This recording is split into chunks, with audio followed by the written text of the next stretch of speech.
Hi hello నమస్తే welcome to the channel Telugu రాజ్యం. నేను మీరామ్. ఐటీ సోదాలు ఈరోజు అటు దిల్ రాజు ప్రొడక్షన్ హౌస్ మీద కానీ మైత్రి మూవీ మేకర్స్ అటు మ్యాంగో ఈ రిలేటెడ్ సంబంధించి అయితే ప్రొడక్షన్ హౌస్లు ఉన్నాయో వీటన్నిటి మీద ఐటీ సోదాలు చేయడం జరిగింది. అయితే ఇక్కడ ప్రధానంగా దిల్ రాజు అంశం బయటకు వస్తుంది. ఎందుకు అనేది అయితే మెయిన్గా మొన్న గేమ్ చేంజర్కి ఒక పోస్టర్ రిలీజ్ చేయడం జరిగింది. సుమారు 186 కోట్లు డే 1 కలెక్ట్ చేసినట్లుగా. అయితే ఆ పోస్టర్ అది ఫేక్ కలెక్షన్స్ అని కొంతమంది చెప్తుంటే కాదు నిజమే అని అంటున్నారు. అయితే ఈ ఫేక్ పోస్టర్ వల్ల వచ్చిన ఏదైతే కలెక్షన్స్ ఉన్నాయో వీటన్నిటికీ లెక్కలు చెప్పమంటూ ఐటీ సోదాలు జరిగాయని కొంతమంది మాట్లాడుతున్నారు. అయితే ఓవరాల్గా ఇప్పుడే ఎందుకు ఇంత సడన్గా చేశారు, దీనికి సంబంధించి ఒక మంచి వివరణ, ఒక పూర్తి విశ్లేషణ దాస్ విజ్ఞాన్ గారిని అడిగి తెలుసుకుందాం. నమస్తే అన్న. నమస్తే. సో ప్రధానంగా వినపడుతున్నటువంటి మాట ఏంటంటే ఎప్పటి నుంచో సినిమా ఇండస్ట్రీ మీద బ్లాక్ టు వైట్ చేసే ప్రక్రియ సినిమా ఫీల్డ్ అనేది ఒకటి ఉంది బయట ఎప్పటి నుంచో. అంటే పెద్ద పెద్ద హీరోలు కూడా ఇన్వాల్వ్ అవుతారని, పెద్ద పెద్ద ప్రొడక్షన్స్ ఇన్వాల్వ్ అవుతాయని. అయితే మొన్న గేమ్ చేంజర్ 186 కోట్లు పోస్టర్ ఒకటి రిలీజ్ చేశారు వాళ్ళు. దానికి లెక్కలు చెప్పమంటూ వచ్చినట్లుగా ఉంది. అసలు మీ అభిప్రాయం ఏంటి? ఎందుకు సడన్గా ఎట్లా? అట్లా ఏం లేదు. విషయం ఏంటంటే బయట ఎక్కడ కూడా ఏ బిజినెస్ కూడా నాకు ఈరోజు నా గల్లపెట్టి ఇంత నిండింది, ఈ వారం నాకు ఇంత వచ్చింది, ఈ నెల నా ఆదాయం ఇంత అని ఎవడూ చెప్పుకోడు బయట ఎక్కడైనా సరే. అంతెందుకు ఎవరు కూడా చెప్పుకోడు. ఇప్పుడు నువ్వు ఏదైనా టిఫిన్ సెంటర్, ఈ ఉడిపి టిఫిన్ సెంటర్ దగ్గరికి వెళ్ళి అడుగు, వాడు రోజు చెప్పుకోడు ఈ రోజుకి నాకు 20,000 లాభం వచ్చింది అని. అవును. కుమారి ఆంటీ కూడా చెప్పుకోదు ఈరోజు నేను ఇన్ని ప్లేట్లు అమ్మాను అని. ఎవ్వరూ చెప్పరు. ఒక సినిమాలో మాత్రమే ఫస్ట్ డే మా కలెక్షన్స్ ఇంత, సెకండ్ డే మా కలెక్షన్స్ ఇంత అని చెప్పుకుంటారు, వ్యాపారాన్ని బయట పెట్టుకుంటారు. అది చెప్పుకోకపోతే వాడు చీప్ అవుతాడు అన్నట్టుగా సమాజంలో తయారైపోయింది. అంటే ఆ హీరో కంటే మా హీరో కలెక్షన్స్ ఎక్కువ, ఆ సినిమా కంటే మా సినిమా కలెక్షన్స్ ఎక్కువ అని చెప్పుకోవడానికి, సినిమా హిట్టు అని అందరి నోట్లో నాంచడానికి చేసే ఒక చిన్న ప్రయోగం ఈ కలెక్షన్లో. ఎంత కాదన్నా సరే నువ్వు ఓపెన్గా నా ఇన్కమ్ ఇంత, నా ఇన్కమ్ ఇంత, నా ఇన్కమ్ ఇంత అని చెప్పినప్పుడు ఐటీ రైట్స్ అవుతాయి. ఎందుకు అవుతాయి? ఐటీ వాడు అడుగుతాడు, బాబు ఇలా రా కూర్చో, 18% నాకు నువ్వు ఎంటర్టైన్మెంట్ ట్యాక్స్ కట్టాలి కదా, 100 కోట్లకి 18 కోట్లు, 200 కోట్లకి 18 + 18, 300 కోట్లకి 18, 18, 18. సరే నీకు 500 కోట్లు వచ్చాయంటున్నావు, 18 × 5 ఇవ్వు. అదే లేదండి నాకేం లేదు, నెత్తి మీద తడిగుడ్డు వేసుకొని కూర్చుంటాడు, ఏం లేవు నా దగ్గర అని. అట్లెట్టా కుదురుతుంది అంటే లేదు. నేను యాక్చువల్గా 3 సినిమాలు తీసా ఈ సంవత్సరం, ఇందులో వచ్చింది అందులో పోయింది, అందులో వచ్చింది ఇందులో పోయింది, ఇందులో వచ్చింది అందులో వచ్చింది ఇందులో పోయింది అంటాడు.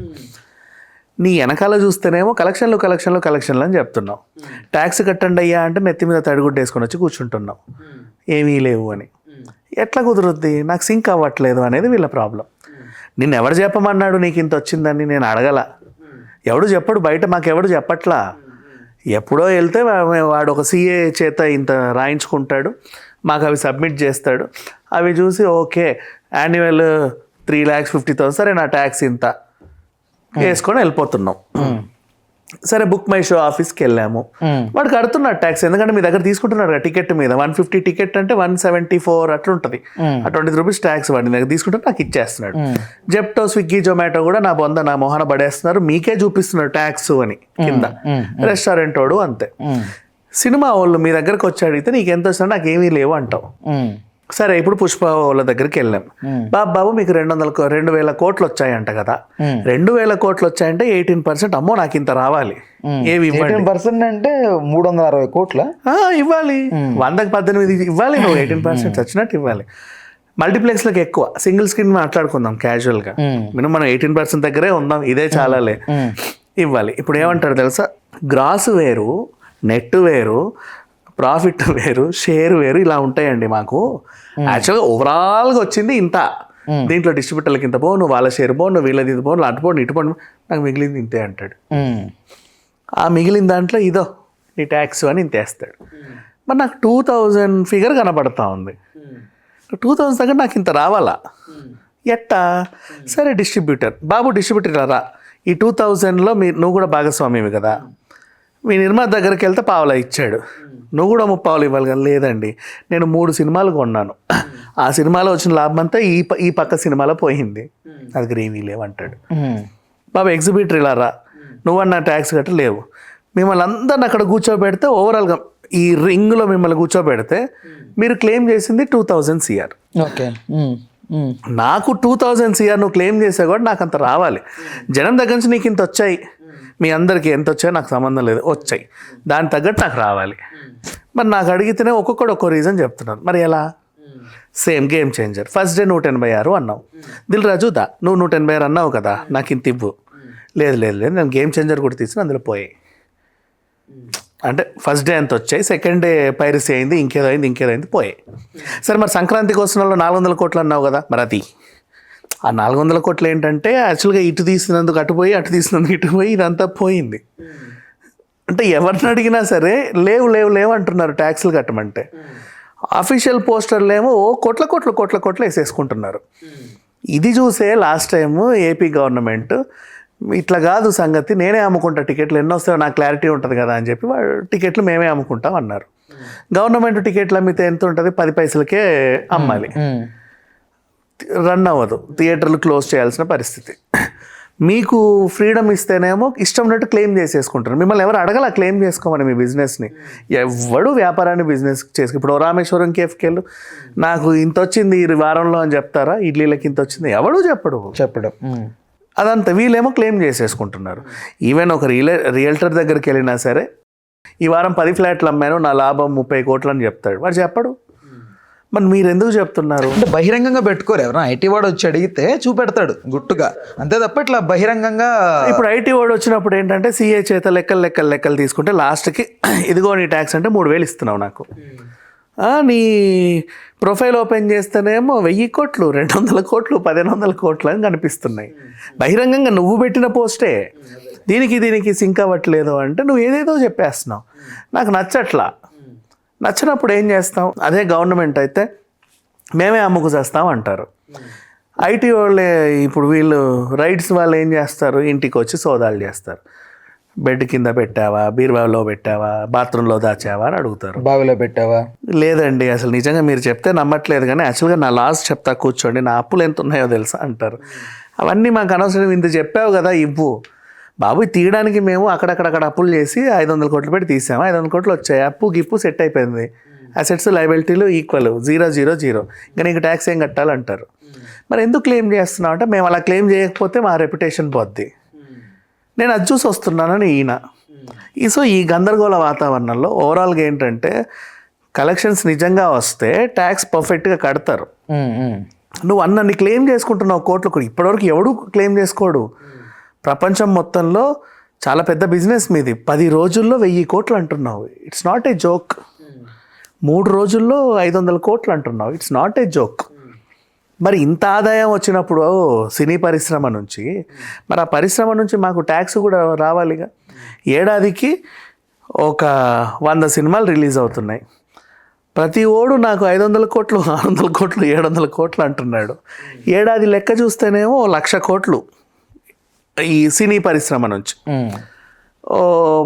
10 కోట్లు భారీ పరిశ్రమల నుంచి, 20 కోట్లు ఇంకో పరిశ్రమ నుంచి, 30 కోట్లు ఇంకో పరిశ్రమ నుంచి. వాళ్ళ ట్యాక్స్లన్నీ బాగానే ఉన్నాయి. మరి సినీ పరిశ్రమ 1,00,000 కోట్లు క్లెయిమ్ చేసింది, ట్యాక్స్ కట్టమంటేనే 10 పైసలు ఇచ్చేసి అంతే ఉన్నాయి మా దగ్గర, ఇంకేమీ లేవు పో అంటుంది. అది ఎట్లా? వాళ్ళకు కుదరట్లా. చూస్తేనేమో జనాలు సినిమాలు చూస్తున్నారు, బుక్ మై షో అమ్ముతుంది. మళ్ళీ ఇంకొకటి, బుక్ మై షో కూడా వచ్చి నీకు ట్యాక్స్ కట్టింది అంటే, నీ సినిమా అమ్మే బుక్ మై షో నీకు ట్యాక్స్ కట్టింది. బుక్ మై షో ఇచ్చిన ట్యాక్స్ నాకు ఇంత ఉన్నప్పుడు నువ్వెందుకు డబ్బులు లేవంటున్నావు? కంపేర్ చేస్తారు దానికి, అలా కంపేర్ చేస్తారు కదా, చాలా సింపుల్. ఇప్పుడు నీ దగ్గర 50 మంది స్టూడెంట్స్ వచ్చారు, లక్ష ఫీజు తీసుకున్నావు, 50 లక్షలు, ఓకేనా? ఆ ఫీజుకి నువ్వు డైరెక్ట్గా తీసుకోలేక నా ద్వారా తీసుకున్నావు. నేను అమ్మా 1,00,000కి, నేను 1,10,000 చొప్పున అమ్మి ఆ 10,000ని ట్యాక్స్లు కట్టేశా. నాకు వచ్చిన 10,000లో ఒక 1000 ట్యాక్స్ కట్టుకున్నాను. సో నా ట్యాక్స్ రిపోర్ట్ క్లీన్గా ఉంది. నీకు నా ట్యాక్స్ ఇంత వచ్చింది అంటే వాడికి ఇంత వచ్చింది అని ఉంది. వాడికి ఎట్లా వచ్చింది? అదేదో అమ్మితే వచ్చింది.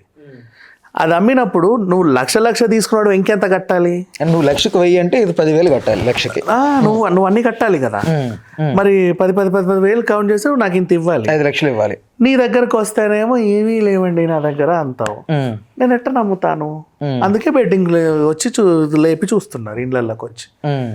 అది జరిగేది. అంటే ఇప్పుడు హీరోలకు కూడా బ్లాక్ మనీ ఇస్తారు అనేది ఒకటి నడుస్తుంది ఇండస్ట్రీలో.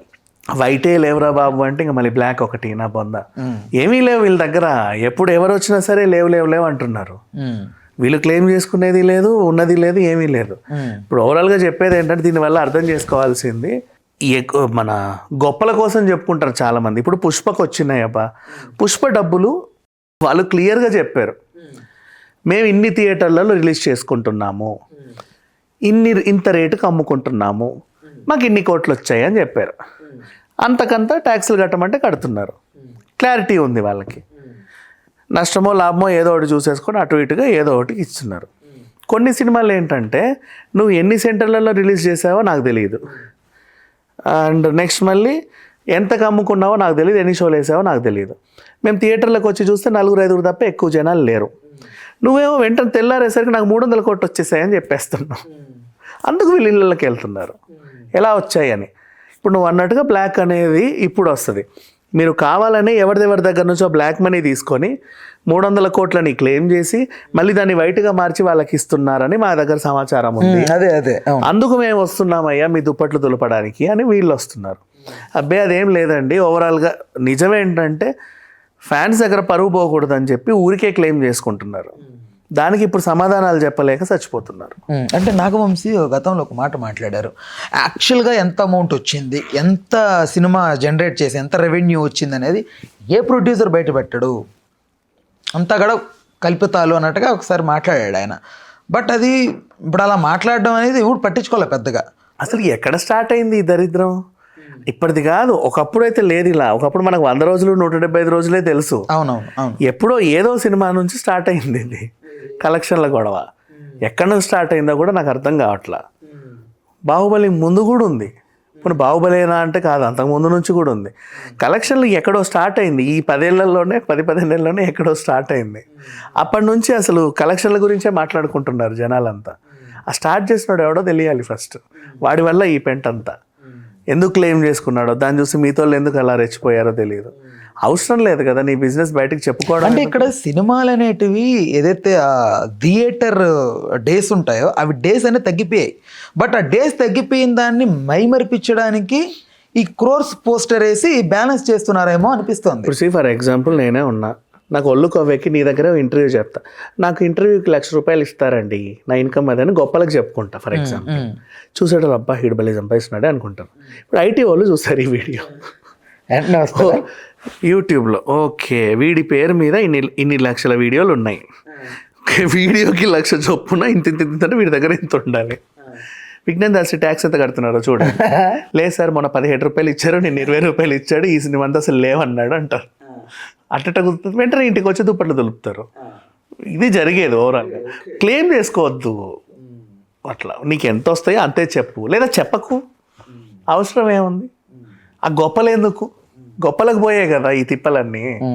రైట్, ఓకే అన్న, thanks for the time, thanks for information. Please do subscribe to Telugu Rajyam channel. Please do subscribe to Telugu Rajyam channel.